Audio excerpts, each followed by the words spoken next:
पुण्यातील वडगाव बुद्रुक परिसरात 30 सप्टेंबर रोजी गौतमी पाटीलच्या वाहनाचा अपघात झाला होता। त्यावेळी गौतमी पाटील वाहनात होती का, गौतमी पाटीलचा या संपूर्ण अपघातात काय रोल आहे याचा तपास जो आहे तो पुणे पोलिसांनी केलेला आहे आणि अंतिम अहवालापर्यंत पुणे पोलीस पोहोचलेले आहेत। आपल्यासोबत पोलीस उपायुक्त संभाजी कदम आहेत। सर, काय आपण फायनल कन्क्लुजन पर्यंत पोहोचलो आहोत का? नेमकी गौतमी पाटील गाडीत होती, नेमका तिचा या संपूर्ण अपघाताप्रकरणी काय रोल आहे?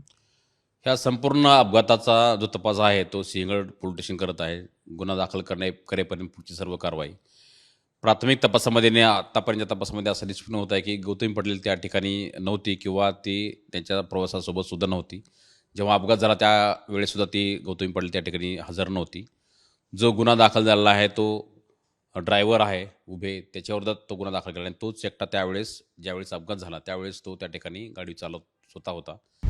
आता isakal.com आहे देशातील नंबर 1 ची मराठी न्यूज वेबसाईट। प्रत्येक अपडेटसाठी isakal.com ला नक्की भेट द्या।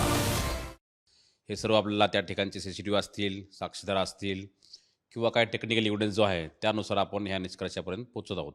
परंतु याच्यामध्ये अजून स्टार्ट टू एंड काही सीसीटीव्ही फुटेज आपले रिकवर करण्याचं काम सुरू आहे।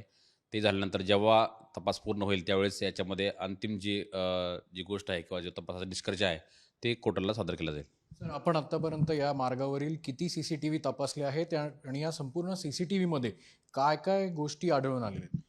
या संपूर्ण मार्गावरती म्हणजे भोरपासून जो अपघातस्थळ आहे त्या मार्गावरचे बहुतेक सीसीटीव्ही तपासणी झालेली आहे। जवळपास 40-50 सीसीटीव्ही झालेले आहेत। अजूनही काही बाकी आहेत, त्याचं काम सुरू आहे। त्या चौकशीवरून किंवा बाकी तपासावरून असं निष्पन्न होतं की हा जो व्यक्ती ज्याने अपघात केलेला आहे त्या अपघातामध्ये त्याच्यासोबत काही त्याचे मित्र होते अगोदर, नंतर एक सिंगल व्यक्ती पण होता तो, परंतु ते सर्व अपघात होण्याच्या अगोदरच त्या काही ठिकाणी पेट्रोल पंपावर उतरले किंवा त्याच्या अगोदर पण उतरलेत। परंतु अपघात स्थळावरती अपघात होताना तो एकटाच त्या गाडीमध्ये होता आणि तो स्वतः ड्रायव्हिंग करत होता। सर, काल एक माध्यमांपुढे एक सीसीटीव्ही आला होता ज्यामध्ये पेट्रोल पंपवरती गाडी उभी राहते, पार्क केली जाते आणि त्यातले 2 जे इसम आहेत ते खाली उतरतात।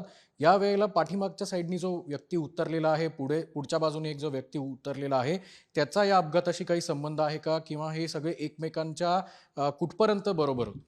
नाही, ह्याच्यामध्ये काय आहे, ज्यांनी अपघात केला त्याच्यावरती गुन्हा दाखल झाला आहे, त्याची विरोधात सर्व कारवाई पूर्ण झालेली आहे।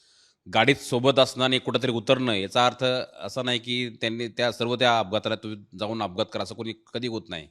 त्याच्यामुळे ज्याने अपघात केला आहे तोच या ठिकाणी आरोपी होईल आणि त्याच्यावरतीच पोलिसांनी कारवाई केलेली आहे। गाडीची मालक म्हणून गौतमी पाटीलच्या नावावर जर गाडी रजिस्टर असेल तर गौतमी पाटीलला चौकशीसाठी आपण बोलवलंय का? या प्रकरणी तपास करण्यासाठी तिची काही भूमिका महत्त्वाची असेल? याच्यामध्ये गाडीचे मालक जरी निष्पन्न असतील तरी सुद्धा समजा उद्या काही इन्शुरन्सचे इश्यूज असतील किंवा काही डॉक्युमेंट्स गाडीच्या आवश्यक असतील तर तपासी अधिकारी त्यांना जर आवश्यक वाटलं तर त्यांना बोलवू शकतात।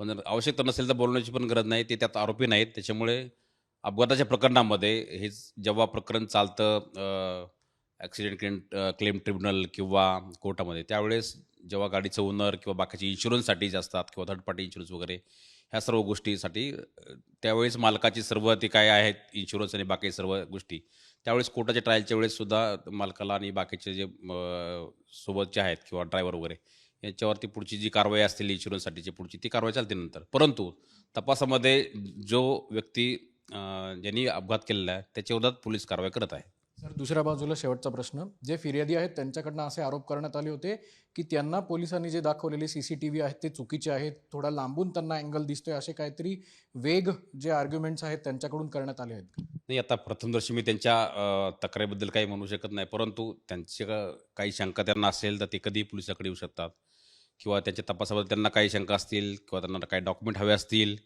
सीसीटीव्ही त्यांना पाहायचे असतील किंवा काही तपासाचे कुठलेही डॉक्युमेंट्स त्यांना जर पाहायला हवे असतील तर ते केव्हाही पोलीस स्टेशनला येऊ शकतात। तपासी अधिकारी असतील, तिथले सिनियर पी असतील, ते त्यांना कधीही भेटून तपासासंदर्भातले अपडेट त्यांना ते आपण कधीही देऊ शकतो। आपण बघू शकतो की होते संभाजी कदम ज्यांनी आपल्याला सांगितलंय की पुण्यापासून भोरपर्यंत 30 ते 40 स्पॉटवर असलेले 100पेक्षा अधिक सीसीटीव्ही लोकेशन जे आहेत ते पुणे पोलिसांनी तपासलेत आणि आतापर्यंत झालेल्या तपासातनं ही माहिती समोर आली आहे की गौतमी पाटील ज्या वेळेला अपघात झाला त्यावेळेला गाडीत नव्हती आणि या ॲक्सिडेंटशी गौतमी पाटीलचा आतापर्यंत कुठलाही संबंध आलेला नाही। कॅमेरामन किरण काजळेसह अक्षय बडवे, साम टीव्ही न्यूज, पुणे।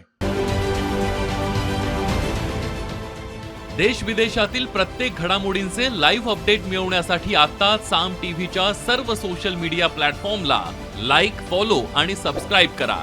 तसंच सर्व नोटिफिकेशनसाठी बेल आयकॉन प्रेस करायला विसरू नका.